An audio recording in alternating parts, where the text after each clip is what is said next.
Thanksgiving is the language of love. Grace and peace, everybody. Welcome to Sabbath School Study Group. This is it, part number 5, and by now the sun is out. And here we are wrapping it up, talking about Thanksgiving. Because when you read there in 2 Corinthians chapter 1, verse 3, he goes on to say, "Blessed be God, even the Father of our Lord Jesus Christ, the Father of mercies and the God of all comfort, who comforteth us in all our tribulation, that we may be able to comfort them which are in any trouble, by the comfort wherewith we ourselves are comforted of God."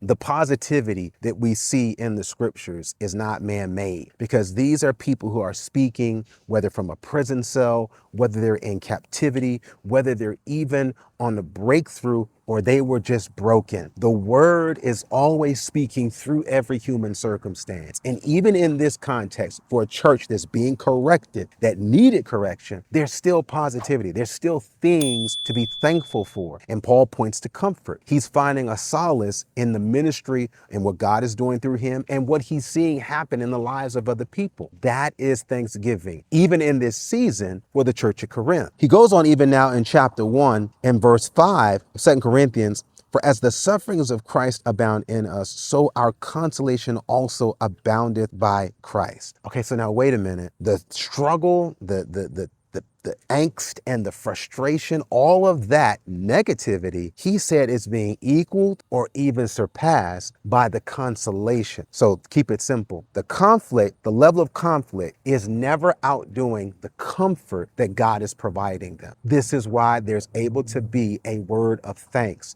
This is speaking and saying, I see God working even where we are. He goes on to say in verse number 6, "And whether we be afflicted, it is for your consolation and salvation, which is effectual in the enduring of the same suffering which we also suffer. Or whether we be comforted, it is for your consolation and salvation."